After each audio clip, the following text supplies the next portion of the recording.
mo ní ẹ bá mi yìn ín lógo, ẹ mọ̀ bá mi gbé e ga, mímọ́ mímọ́ nínú ọlá ńlá, ẹ bá mi yìn ín lógo. Àwa mọ̀rídìí Ọlọ́run tèmi, oníṣẹ́ ìyanu, bàbá mi àgbàlagbà oyè.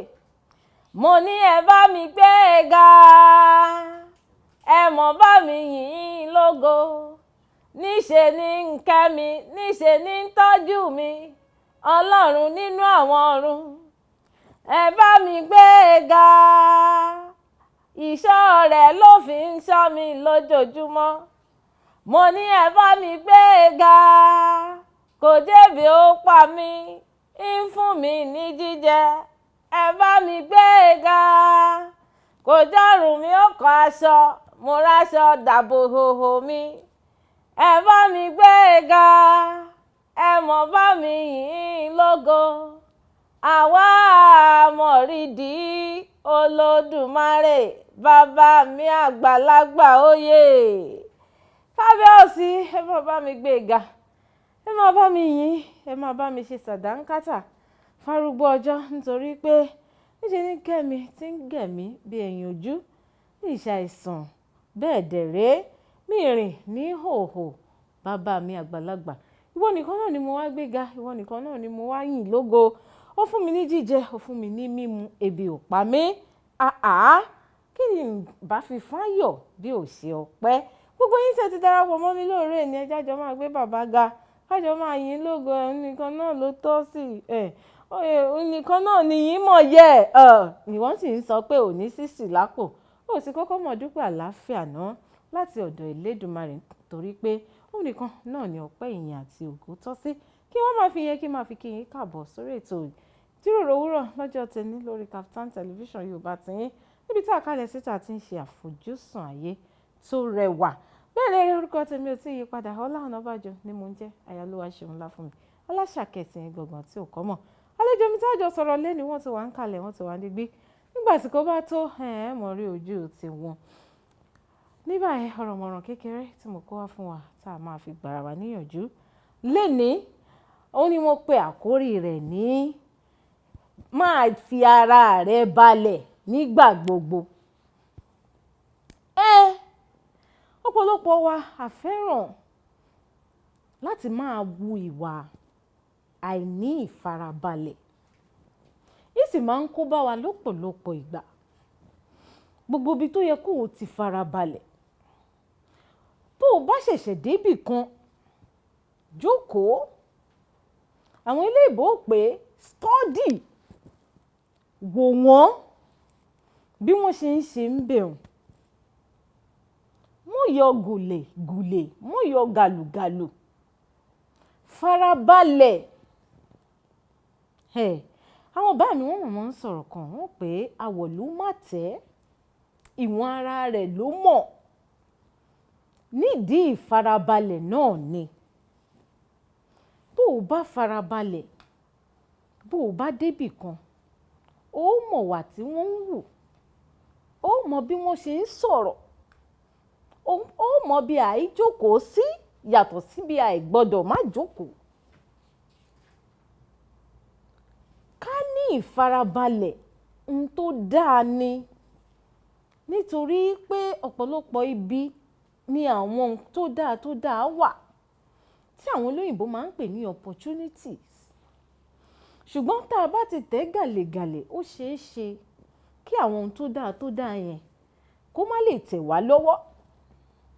Sì ní ìsútí àwò ní apá bíi, bó o bá farabalẹ̀, ohun tó o ti ṣe dáadáa, o ò tún nílò rèé débẹ̀ kó o tún fọwọ́ ara rẹ̀ dàrú nípa ìfarabalẹ̀.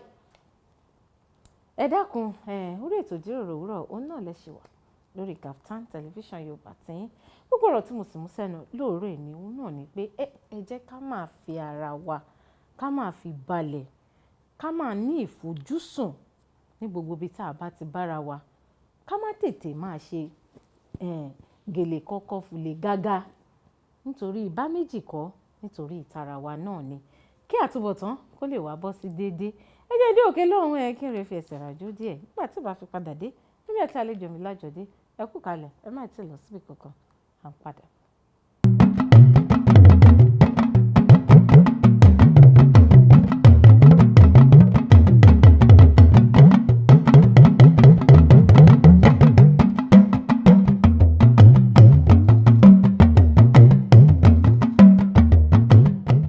Ojúrò òwúrọ̀ lẹ́ṣẹ̀ wa lórí Kaftan television Yorùbá tiyín níbi tí àwa wà tá a ti ń ṣe àfojúsùn ayé tó rẹwà bẹ́ẹ̀ dẹ̀ rí kó tó di pé mo lọ sílé agbára lẹ́ẹ̀kan sọ fún wa pé tí n bá fi máa padà dé èmi àti àlejò mi lọ́jọ́ máa dé àlejò mi náà ti wá wà ń kalẹ̀ báyìí wọ́n ti wà ní digbí àlejò mi ẹ káàbọ̀ sórí ètò. Ẹ káàárọ̀ ma o. Ìrora sá Yes ma. ṣé dáadáa lè dé. Dáadáa ni màá dúpẹ́ lọ́dọ̀ Ọlọ́run. Gbogbo ilé ń kọ́. Dáadáa ni ma. Olúwa ṣeun. Yes ma. Ẹ ti rí ojú àlejò mi lóòrè ní ẹ sì rí i pé ọwọ́ ẹ̀rín músẹ́músẹ́ náà ni àlejò mi bá wọlé ó ti dá mi lójú pé èní á dùn yóò tún ní arin ṣùgbọ́n nígbà ẹ jẹ́ fún àlejò mi ní àǹfààní kí wọ́n ṣe àfihàn ara wọn fún wa bọ́dà mi ẹ bá mi ṣe àfihàn ara yín fún ara lè.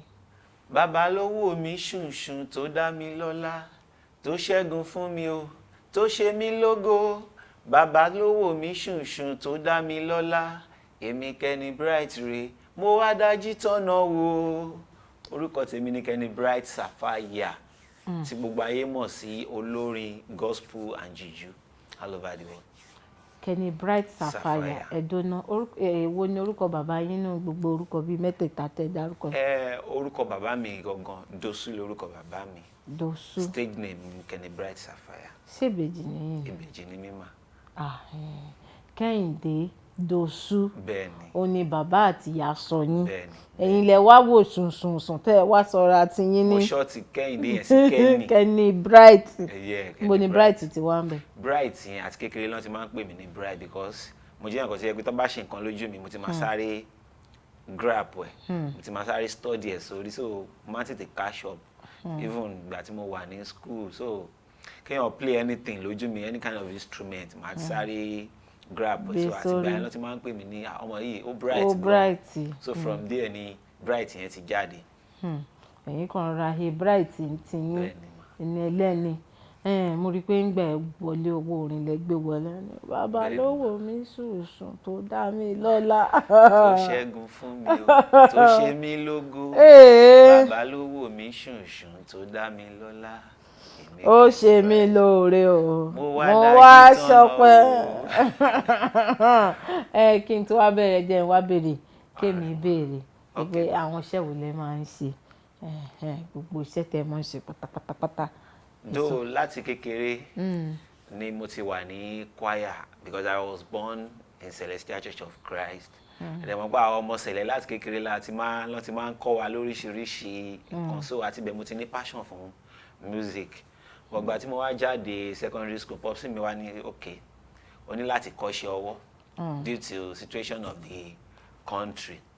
Bí tó bá tẹ̀ máa ní o máa kọrin wàá níṣẹ́ ọwọ́ kan ní ọwọ́ kó tó dín pé o máa yà sí di orin yẹn so then mo lọ kọ́ṣẹ́ engineering yẹn generator àwọn industrial gen petrol and diesel so mo base lé lórí so nǹkan tí mo kọ́ ni mo dẹ̀ kọ́ mo ṣe freedom so from there mo wá ń lọ fún music náà mo ṣáà ń lọ so àwọn tó máa ń train wa ń gbà yẹn then mo máa ń lọ sí Akínyọ̀dé lọ́dọ̀ bàbá Adétiran so àwọn lọ train wa lọ brought wa up from there ṣáà ní passion mo ní passion fún music láti kékeré ibẹ̀ náà mo ti wá múṣẹ́ orin wọ iṣẹ́ yẹn so àtìgbà yẹn náà láti ń ṣe méjèèjì papọ̀ bẹ́ẹ̀ ni mo dẹ̀ ti fìgbà kan ṣiṣẹ́ pẹ̀lú company rẹ̀ Elaland construction company ní Ìkòyí ní Bodilon but torí iṣẹ́ orin wa yìí ó nílò àkókò so ìgbà tí mo ṣiṣẹ́ fúngbà díẹ̀ pẹ̀lú wọn lèmi náà fi wá dá dúró tèmi náà fi wá wà so mo fi ní time fún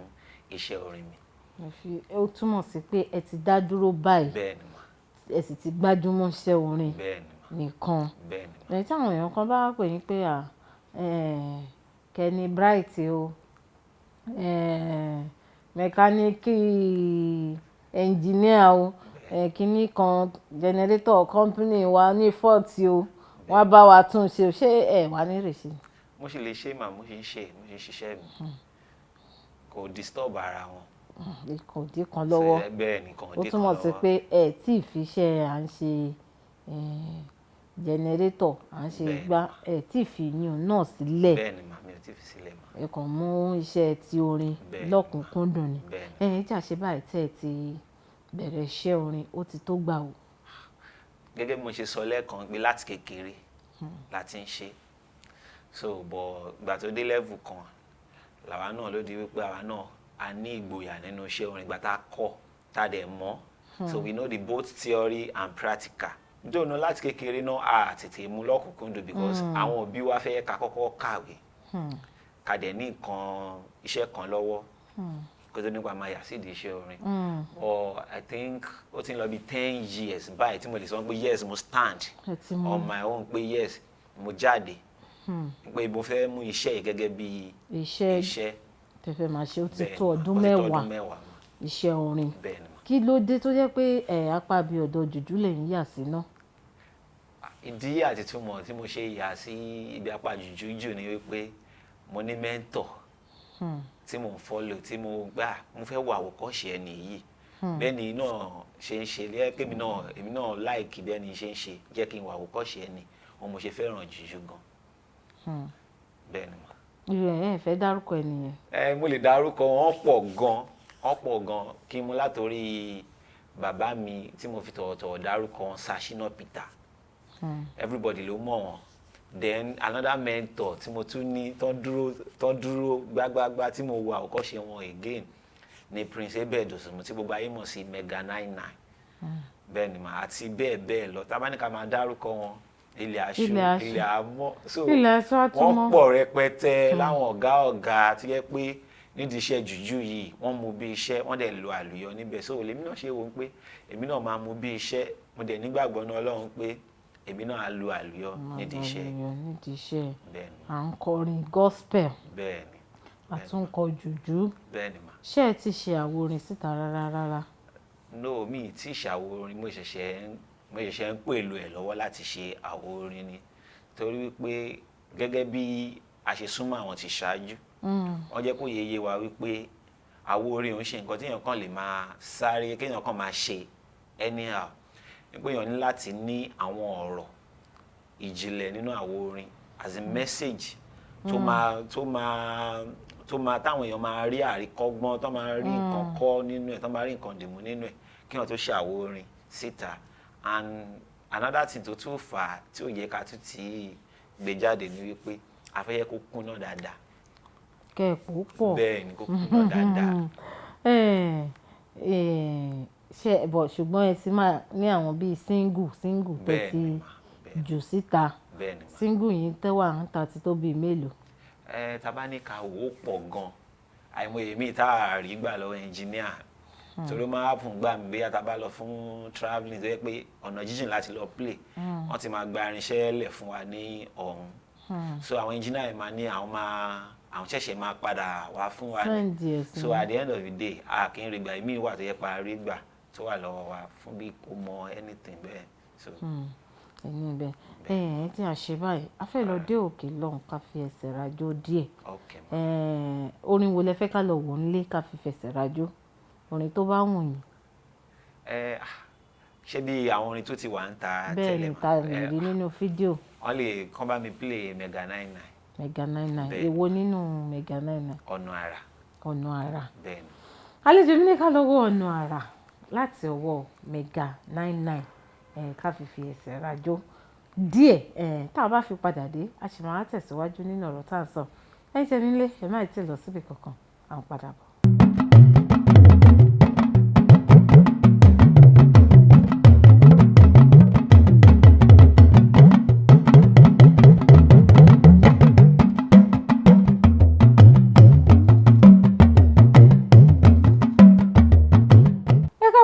sórí ètò ìjíròrò òwúrọ̀ orí Kaftan television Yorùbá tí ó dá mi lójú pé ẹ gbádùn ara yín nílé tá a lọ tá a fi ẹsẹ̀ torí bí èmi gan bí mo ṣe ń kúrú tí mò ń gàrè nínú ilé agodo wa ń bì àlejò mi gan kò gbẹ́yìn ẹ̀ ti mọ̀ pé ọ̀kan pàtàkì lára àwọn ọ̀gá wọn náà ni Mega 99 torí àwọn ọ̀gá wọn ni wọ́n ń tàka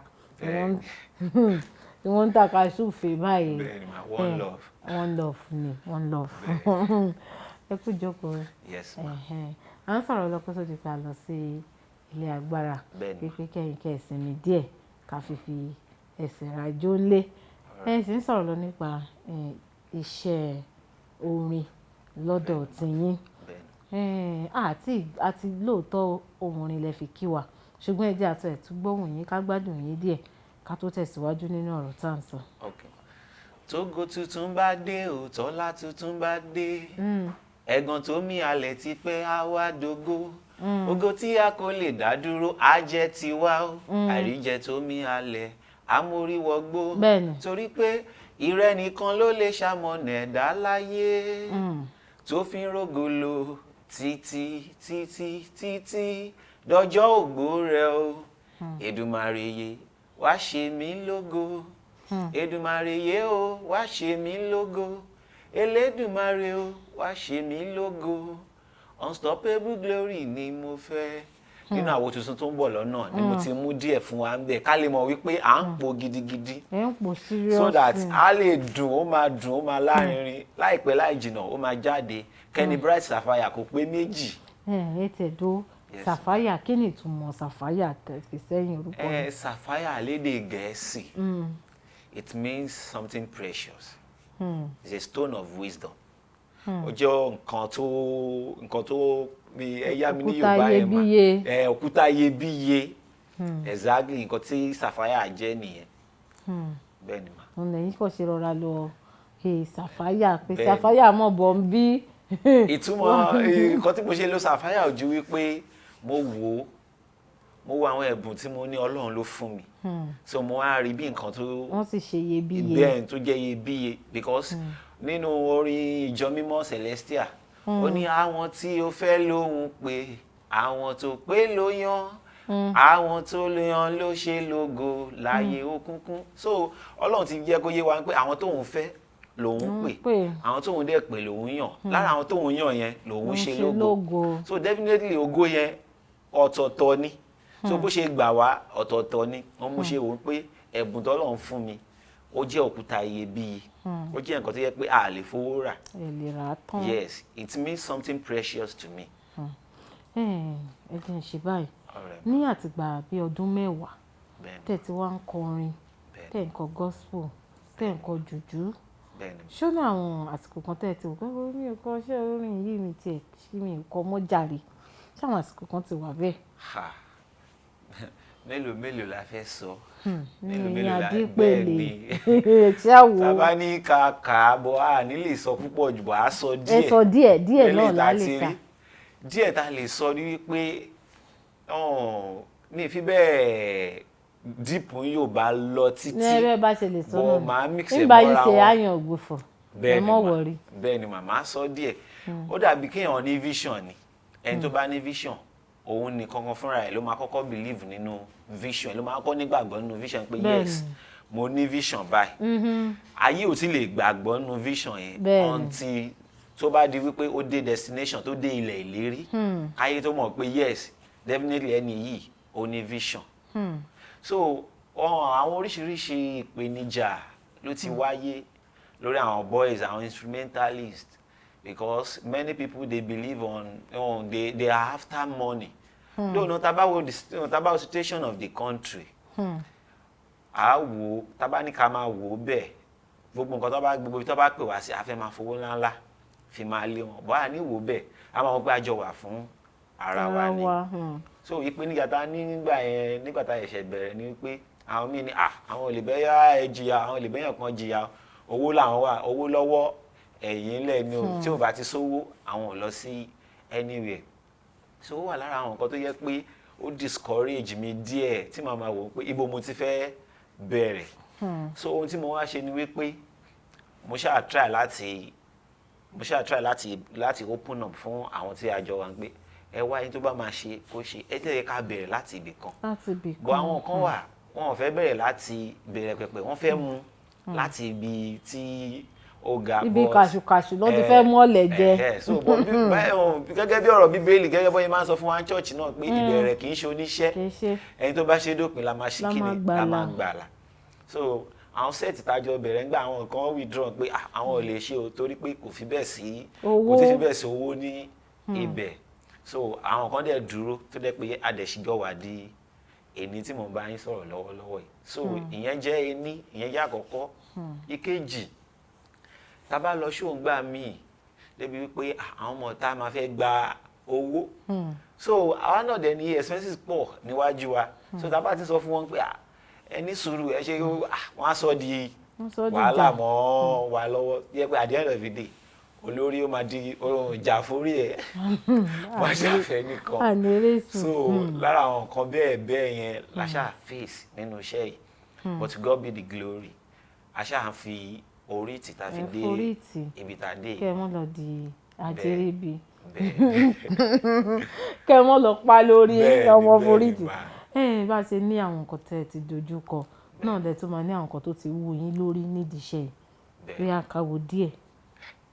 nínú àwọn nǹkan tó ti wú mi lórí ó pọ̀ gan in the sense that mo láwọn èèyàn kan tó yẹ pé wọ́n máa ń encourage mi ni so tá a bá lọ show tá a bá dé wọ́n sọ fún mi àwọn like performance ẹ o in fact àwọn really like kíníkan from there wọ́n introduce wa sí ẹlòmíì so àwọn pastors gẹ́gẹ́ bí bàbá mi kan tẹ̀ wà tí mo fi tọ̀wọ̀tọ̀wọ̀ dárúkọ wọn ọ̀pọ̀ bọ̀ máa ń fi àkókò ìkan dárúkọ wọn bàbá mi prophet Eze Dosu wọ́n jẹ́ èèyàn kan tó yẹ wípé wọ́n já látìlẹ́yìn fún mi gan láti kékeré débi wípé wọ́n fẹ́ kí nǹkankan kó ṣe mí wọ́n jẹ́ kó yé mi wípé ilẹ̀ ìlérí kéèyàn tó débẹ̀ èèyàn máa fèsì oríṣiríṣi bọ̀ àsìkò challenges yẹn wọ́n máa ń jẹ́ onídùúró wọ́n jẹ́ gẹ́gẹ́ bí onídùúró fún mi ní gbogbo ìgbà so bọ̀ mi ò lè dúpẹ́ tán so àwọn tó jẹ́ bí ohun ìwúrí nìyẹn pé mò ń rí àwọn èèyàn ní ẹ̀gbẹ́ mi ní àkókò ní ìgbàkúìgbà so mo dẹ̀ tún ní bàbá mi kan náà prophet Taiwo Amosu àwọn náà dúró tì mí gan so ó jẹ́ ohun ìwúrí fún mi mo dẹ̀ láwọn ọ̀rẹ́ tó jẹ́ wípé wọ́n máa sọ fún mi pé àwọn wish káwọn tẹ̀ ní irú ẹ̀bùn tí mo ní so àwọn nǹkan yẹn gan kò jẹ́ kí èmi gan kò yẹ kí n withdraw ó yẹ kí n máa forí tì pé one day I will surely get there. Ẹ̀kúṣẹ́ bẹ́ẹ̀ kó ti di dandan náà one day ẹ dé bẹ́ẹ̀ láti Ọlọ́run ọba nídìí iṣẹ́ orin yìí tẹ̀ wá yìí ẹ mọ̀ pé ròjòjú tẹ̀lé nǹkan ọ̀pọ̀lọpọ̀ àwọn èèyàn ni wọ́n ń kọ́ tó sì jẹ́ pé ojoojúmọ́ àwọn olóyìnbó á pé the world is evolving kí ni àwọn nǹkan tẹ̀yìn gan pàápàá tẹ̀ máa ń ṣe láti tún lè bá àwọn tó ti ń evolve lọ sọ́nà òkè láti bá wọn pé láti bá wọn dúró kẹ́ ẹ má bàa di local champion.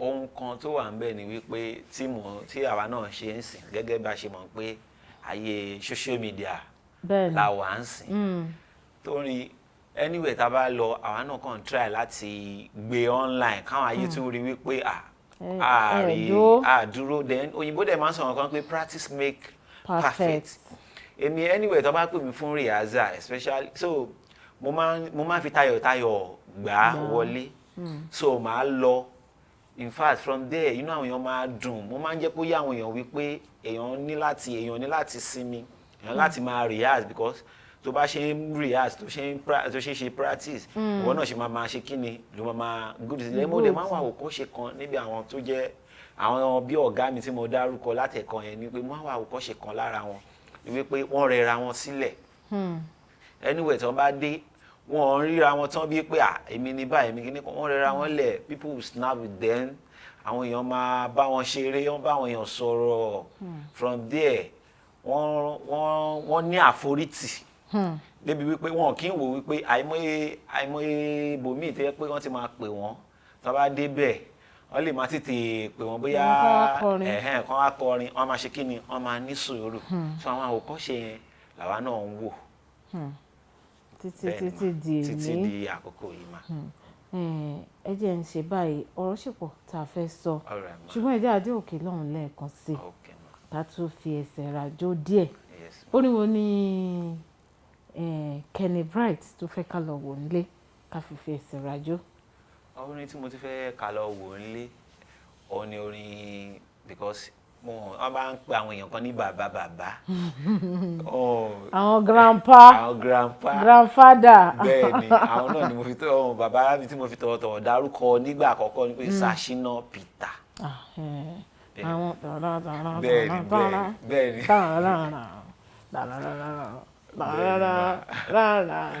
afrojuju lẹ ń sọ yẹn. àgọ́ action. Bẹ́ẹ̀ni. àwọn bá mi nù àwọn bá mi kí àgbọ̀dọ̀ sẹ́yìn bá mi èwo nínú orin wo lẹ fẹ́ ká lọ wò. afrojuju ni. Bẹ́ẹ̀ni ó jẹ́ orin kan tó jẹ́ pé evergreen ni. afrojuju Ṣínà Peter. ìgbà tí wà lóde tẹ́lẹ̀tẹ́lẹ̀ rí ilẹ̀ ti gbóríṣiríṣi. sọ ẹgbẹ́ ijó rìndìnrìndìn ẹgbẹ́ kúrò lára ijó Ṣínà ṣàgbàdéwé ìlú Ṣínà rẹ́gí ló ti láwọn olórin gan lẹ́yìn yé ìjáwọ́ lápọ̀n tí ó yọ gbàdúdú ẹ lọ gbómi lákàná Ṣínà gbòde. ẹ má jà kọ gbogbo orin tán àlejò mi ní ká lọ wo àwọn bá mi sà Ṣínà Peters afrojuju ká fìfì ẹsẹ̀ rájò fún ìṣẹ́jú díẹ̀ tá a bá padà dé a máa tẹ̀síwájú ní ọ̀rọ̀ tá a sọ ẹ kó kalẹ̀ yàrá ni ẹ má ti lọ sí kankan à ń padà bọ̀.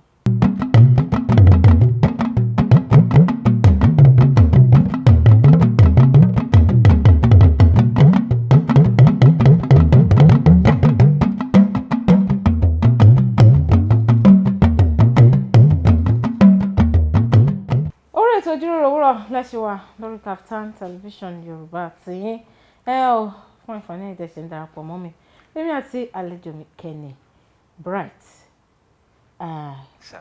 Sapphire ẹ̀ṣẹ́ Kenny Bright Sapphire oníjùjú akọrin bí ẹni láyìn náà láti jọ wà lórí ètò láti jọ ń fi ọ̀rọ̀ àfi ń jomi tó rọrọ̀ láti gbà tá a ti bẹ̀rẹ̀ ètò yìí wọ́n sì wà ń kalẹ̀ wọ́n sì wà ní digbí nínú ilé agodo wa ń bí àlejò mi ẹ kú kalẹ̀. Yes ma. ǹlẹ́ à ń sọ̀rọ̀ lọ kó tó di pé a lọ sílẹ̀ agbára torí mo fẹ́ kẹ́yìn náà kẹ́ tó sinmi díẹ̀ kí àwọn aráalé náà kí wọ́n fi ẹsẹ̀ kí wọ́n fi rajó.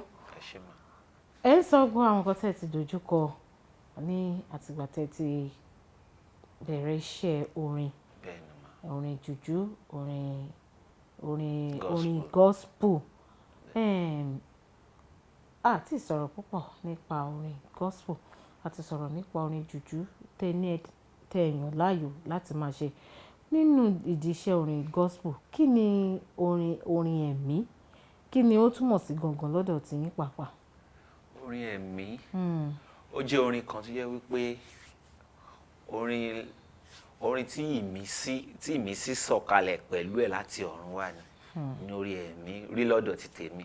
Ṣé wípé tá bá ń kọ orin ẹ̀mí a gbọ́dọ̀ fìlẹ̀ ní àgọ́ ara wa ó dẹ̀ ní láti kópa rere nínú ayé wa nínú ìrìn àjò wa so bí èmi ṣe rí orin ẹ̀mí sí nìyẹn. orin ẹ̀mí sí nìyẹn nígbà tẹ́ ẹ̀ ń sọ̀rọ̀ lọ ẹ ní a fẹ́ ṣe òkú àgbà a fẹ́ ṣe ìgbéyàwó a fẹ́ ṣe gbé a fẹ́ ṣàwo ẹ sì máa lọ ń kọrin bẹ̀ ṣé àwọn orin ẹ̀mí náà lè máa lọ ń kọ ní àwọn ibi bẹ́ẹ̀ àwọn orin ẹ̀mí kọ́ la máa ń kọ ní àwọn ibi bẹ́ẹ̀ yẹn orin ní tá bá lọ sí church tá bá lọ minister ní church àbí wọ́n pè wá fún crusade whatever àwọn kan bẹ́ẹ̀ ibẹ̀ láti máa ń kọ orin ẹ̀mí but tá bá lọ sí burial òkú àgbà birthday party wedding jùjú la máa ń kọ ń bẹ̀ jùjú bẹ́ẹ̀ ni so a máa ń miss gospel díẹ̀díẹ̀ mọ́ wọ́n ní kálukú ló ní choice of song tiẹ̀ ẹlòmíì máa dé ó lè ní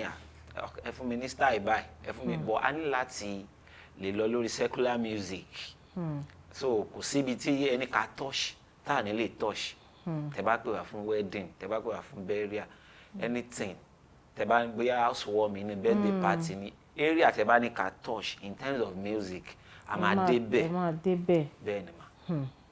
ó dáa ó túmọ̀ sí pé wọn ń bá ẹ̀yin lábo lákọlẹ̀ wà bí ìbọn bẹ́ẹ̀ ọba dé bá ní à hip hop ni a tún fẹ́ kọ o ẹ tún kọ hip hop lọ ni wọn á gbọ́ àdá má pèké mà àdá bó sì jẹ́ ó yá talk to me o mama ọlọ́run sọ̀rọ̀ mi dayọ̀ wetu o gbogbo ẹ̀lẹ́kan ó yá wọ́n dẹ̀ sọ pé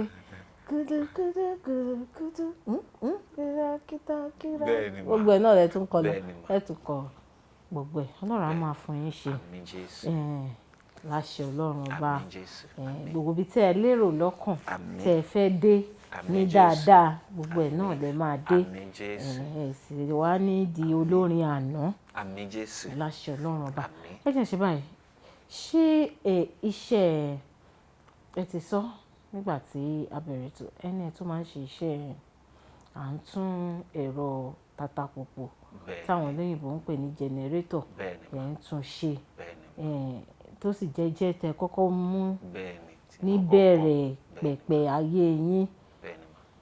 Iṣẹ́ yìí lọ́dọ̀ tiyín kí lẹ rí sí iṣẹ́ yẹn báyìí gbèdéke wo ni iṣẹ́ yẹn wà ní ètò ọrọ̀ ajé ilé wa? Iṣẹ́ yẹn jẹ́ iṣẹ́ tó dáa ó dẹ̀ jẹ́ iṣẹ́ tó yẹ pé ó mówó wọlé. Ohun tí mo kàn rí pẹ̀lú iṣẹ́ yẹn ni wípé ní àkókò tá a wà yìí ayé ìgbà tí akọ́ṣẹ́ ń gbà yẹn iná orílẹ̀-èdè wa ò fi bẹ́ẹ̀ dáa so iṣẹ́ ń wá dáadáa lọ́tún lósì débi wípé a kì í sinmi ní ìgbà kọ̀ọ̀kan bọ̀ tá a bá ní ká wà àkókò yìí sìn iná orílẹ̀-èdè wa ti dáa so gẹ́gẹ́ bí mo yẹ sọ lẹ́ẹ̀kan pé Sapphire stone of wisdom ọgbọ́n pọ̀ ńlẹ̀ so oríṣiríṣi ẹ̀bùn pọ̀ ńlẹ̀ tọ́lọ̀ ń fún wa àwa wò gbà tí ó dẹ̀ ti iṣẹ́ yẹn ti mẹ́ẹ̀ díẹ̀díẹ̀ la ṣe wò wípé ẹ̀bùn tọ́lọ̀ tún fún wa níbi iṣẹ́ orin yìí káyà kúkú gbàmú ní ọ̀kúnkúndùn kò lè burú ká má ríyàn tí àwọn èèyàn ń bímọ everyday wọ́n sọjọ́ àwọn èèyàn ń ṣọjọ́ bí àwọn èèyàn ń kọ́lé wọ́n ṣe ìgbéyàwó bẹ́ẹ̀ lọ àwọn àgbà náà tó ti dògbó náà wọ́n tún ṣe ìsọjí ní ṣọ́ọ̀ṣì wọ́n ṣe ìsọjí ní church tó gbogbo ẹ̀ a ṣe kú pé ká mú ní ọ̀kúnkúndùn lórí àtúnjẹ́ ibì kan tó tún máa ṣe kí ni tó máa. ó túmọ̀ sí pé iná ti dáa yàtọ̀ sí ti ìgbà kan ó ti dáa yàtọ̀ sí ti ìgbà kan ní orílẹ̀-èdè tá wà yìí lórílẹ̀-èdè tá wà yìí. ó wá mú kí iṣẹ́ à ń tún ẹ̀rọ jẹnẹrétọ̀ ṣe àwọn tó ń pè yín pé ẹ wá bá a tún jẹnẹrétọ̀ ṣe níbí a tún jẹnẹrétọ̀ ṣe ó dínkù. àti sólà tó tún kó jáde ẹ mọ̀ sólà yẹn náà tún wà lára nǹkan tó affect iṣẹ́ wa so I now need to go extra mile but let me just go for music because èmi believe nǹkan kan nílé ayé wípé ọmọ ọ̀lẹ láyé ó gbà ebi gbogbo ló gba alágbára tó ṣe bí òwe máa ń gba kíkanjú. understand ma so ìdí àti túmọ̀ nìyẹn ma. ṣùgbọ́n náà síbẹ̀síbẹ̀ náà gbogbo ilé náà ni wọ́n ṣe ń lo ẹ̀rọ jẹnẹrétọ̀ àti ẹ̀rọ amúnáwá ẹ sì máa dá wa lẹ́kọ̀ọ́ díẹ̀ nípa bá a ṣe lè ṣe ìtọ́jú ẹ̀rọ amúnáwá wa náà tí ò ní tètè máa bàjẹ́ tí àsìkò tó bá gbà wá láyè ẹ jẹ́ n sáré béèrè báyìí náà pé nídìí iṣẹ́ orin ṣó nìkan tí Kenny Bright Sapphire tẹ̀ ń ṣiṣẹ́ lé lórí lọ́wọ́. nídìí iṣẹ́ orin ohun tí mò ń ṣiṣẹ́ lé lórí lọ́wọ́ ni wípé wọ́n máa ń sọ bákan wípé not how far but how well. Èmi kan ohun kan dá mi lójú nídìí iṣẹ́ òní wípé tí èèyàn ní láti farabalẹ̀ èèyàn gbọ́dọ̀ sáré kọjá kádàrá and one thing tí mo tún rí nípa iṣẹ́ orin gẹ́gẹ́ bí àwòkọ́ṣe àwọn tí mo bá níwájú ni wípé wọ́n ń compete pẹ̀lú anybody wọ́n play role tiwọn so if you want to get there you will play your role accordingly. And I believe one thing in God. God will never give you the right thing at the wrong time. He will surely give you the right thing at the right time. So àsìkò tó máa yẹ èèyàn yẹ ògo Ọlọ́run lọ́lọ́run máa ń fún yàn ní ìgbà ẹ̀ lò. So ìgbà yẹn kò wá sẹ́ni tó mọ̀ ló ṣe jẹ́ wípé a ní láti máa gbàdúrà. So ìdí àti túmọ̀ gangan nìyẹn. So ohun tí mo kàn lè mẹ́nu bà ní ráńpẹ́ nìyẹn. mo ní tẹ́ ń ṣiṣẹ́ lé lórí lọ́wọ́ tí mo ṣiṣẹ́ lé lórí tí mo lè mẹ́nu ráńpẹ́ ni pé àsìkò Ọlọ́run kéèyàn dẹ̀ máa mi ìdẹ̀ ṣe ọ̀lẹ ẹ ti understand ma. ó yé mi ṣé kò ṣiṣẹ́ lórí bóyá ẹ fẹ́ ṣe new single kan síta àbí ẹ fẹ́ gbàwó kan síta. mo ṣiṣẹ́ lórí àwo mi lọ́wọ́lọ́wọ́ mo ṣiṣẹ́ lé lórí lọ́wọ́lọ́wọ́ so a dẹ̀ ṣì nílò ìrànlọ́wọ́ lọ́tún lósì because àwo yẹn gẹ́gẹ́ bí mo ṣe ń sọ pé a ṣì ń pò pọ̀ lọ́wọ́ ni tó máa fi dùn tó máa fi láàrin rìn. jìnnà ìgbà wo lẹ ń wò káwọn èèyàn máa retí ẹ̀. káwọn èèyàn máa expect ẹ̀ towards December. December ti dé tán. December dẹ̀ ti dé tán bọ̀ àmọ́ a sì nílò ìrànlọ́wọ́. Ọlọ́run á gbé ìrànlọ́wọ́ dìde àmín Jésù. yóò gbé dìde fún yín àmín Jésù. lákọ ni àmín Jésù. ẹ ti ṣèlérí pé ẹ máa dá wa lẹ́kọ̀ọ́ Bẹ́ẹ̀. bá a ṣe lè ṣe bóyá èmi ra ẹ̀rọ amúnáwá nísìn ẹ̀rọ jẹnẹrétọ̀ tuntun Bẹ́ẹ̀ ni. bí mo ṣe lè máa ṣe ìtọ́jú ẹ̀ Bẹ́ẹ̀ ni. tó jẹ́ pé ní oṣù mẹ́fà mo lè má tí ì pé irú tiyín báyìí pé ẹ ti dẹnu kọlẹ̀ o ẹ wá bá wa wò ó ẹ gbà wá níyànjú lórí yẹn fún ìṣẹ́jú kan ká tó kúrò ní àdúgbò ẹ yẹn. ṣe mà bá ṣe lè ṣètọ́jú ẹ̀rọ jẹnẹrétọ̀ wa ó pọ̀ gan.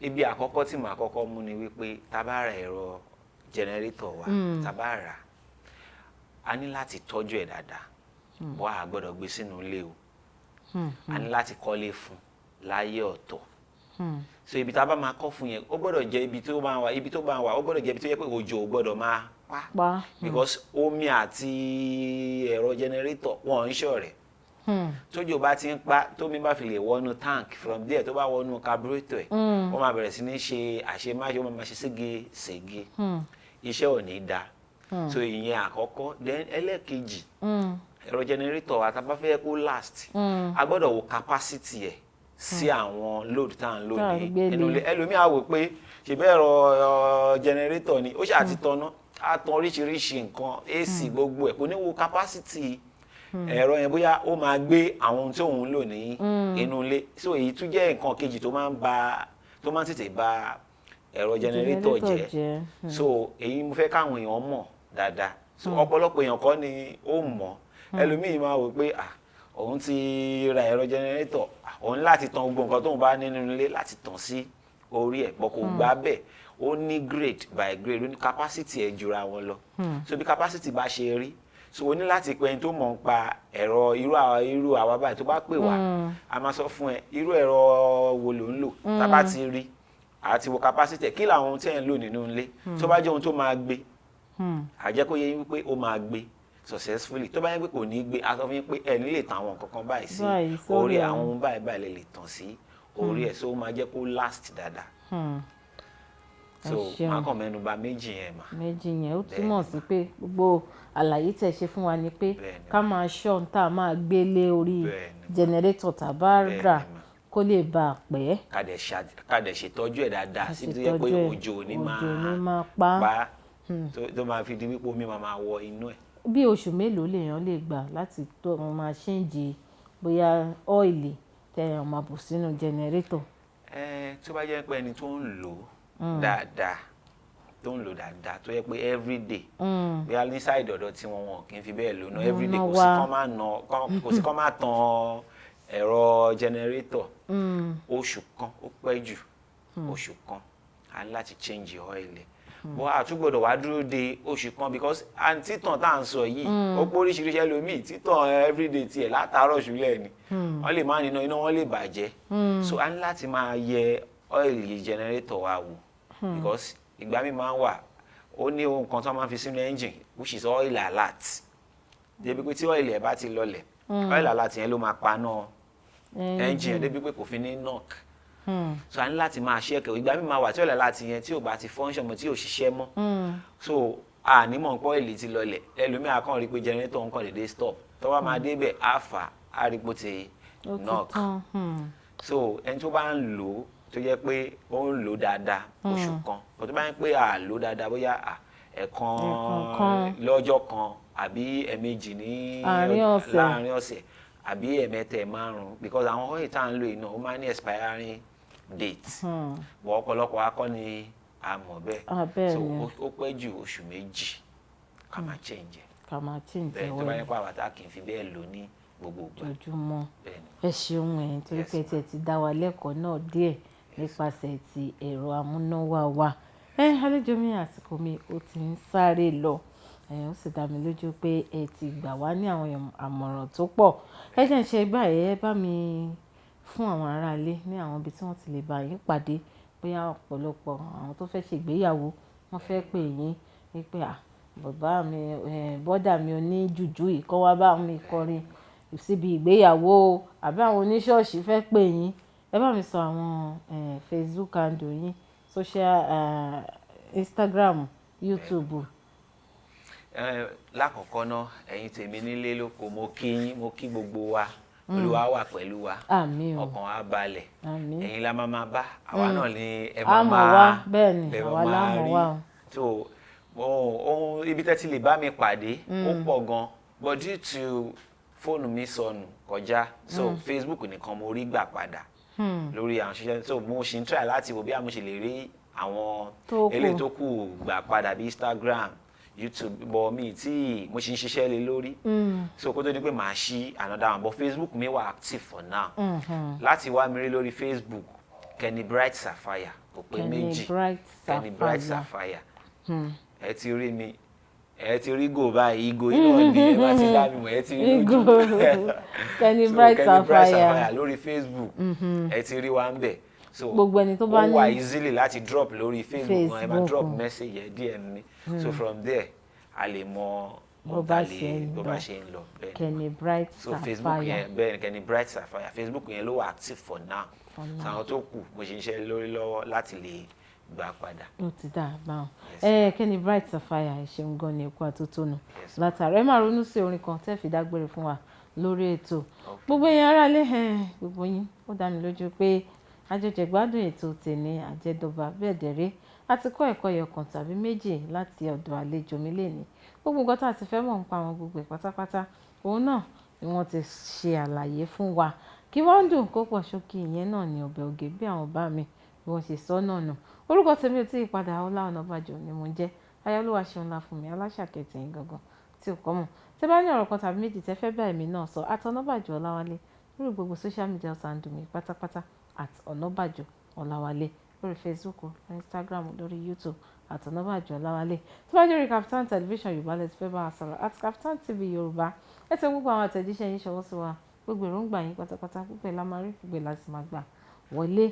Kó tó wá di pé mo máa sọ wípé ire àtayọ̀ ní ìtòfin pàdé yín láàárọ̀ la àlejò mi wọ́n fẹ́ fi orin dágbére fún wa lórí ètò lẹ́nu. Ẹ̀yin tèmi nílé, ẹ máa wí pé ìtẹ̀síwájú lọ́jọ́ náà, mo ń gòkè sí lójoojúmọ́, mo gbàdúrà nígbà gbogbo, Olúwa jọ̀ọ́ gbé mi sókè, Olúwa jọ̀ọ́ gbé mi sókè, fà mí lọ sí ibi gíga, àpáta tó ga jù mí lọ, Olúwa jọ̀ọ́ gbé mi sókè. Thank you very much. Ẹ bá ń juwọ́ sáwọn ará lé kẹ́ pé bàbá yìí o. Ẹ̀yin tèmi, bàbá ẹ ṣé gan-an. Bye bye o. See you o.